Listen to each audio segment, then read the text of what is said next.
যথাযোগ্য মর্যাদায় new York ও Washington ডিসিতে পালিত হল আন্তর্জাতিক মাতৃভাষা দিবস ও মহান ২১শে ফেব্রুয়ারি। ২১-এর প্রথম প্রহরে প্রবাসের বিভিন্ন সামাজিক, সাংস্কৃতিক, রাজনৈতিক ও পেশাজীবী সংগঠন অস্থায়ী শহীদ মিনারে ফুল দিয়ে ভাষা শহীদদের প্রতি শ্রদ্ধা নিবেদন করেন।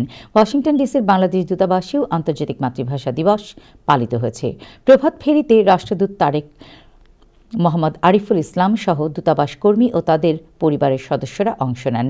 দূতাবাস প্রাঙ্গণে শহীদ মিনারে পুষ্পস্তবক অর্পণ করে ভাষা শহীদদের প্রতি শ্রদ্ধা জানানো হয়। এই আয়োজনে বাংলাদেশ ছাড়াও যুক্তরাষ্ট্র, জাপান, নাইজেরিয়া, শ্রীলঙ্কা ও নেপালের শিল্পীদের অংশগ্রহণে অনুষ্ঠিত হয় মনোমুগ্ধকর সাংস্কৃতিক অনুষ্ঠান। প্রধান অতিথি হিসেবে উপস্থিত ছিলেন স্টেট ডিপার্টমেন্টের সাউথ ও সেন্ট্রাল এশিয়ান অ্যাফেয়ার্স ব্যুরোর deputy assistant secretary Bethany pearls Morrison.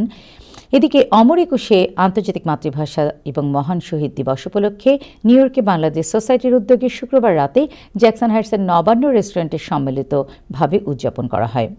Bangladesh society প্রবাসের সকল আঞ্চলিক, সামাজিক, সাংস্কৃতিক, ক্রীড়া, ব্যবসায়ী ও পেশাজীবী সংগঠন নিয়ে এই অনুষ্ঠানটির আয়োজন করে। অন্যান্যের মাঝে এ সময় উপস্থিত ছিলেন আতর রহমান সেলিম, মোহাম্মদ মহিউদ্দিন দেওয়ান, কাজী আজম এবং জাহাঙ্গীর সরওয়ার্দী। অনুষ্ঠান স্থলে শহীদ মিনারে আদলের স্মৃতিস্তম্ভে বিভিন্ন কমিউনিটির নেতৃবৃন্দরা রাত ১২টা ১ মিনিটে পুষ্পস্তবক অর্পণ করেন।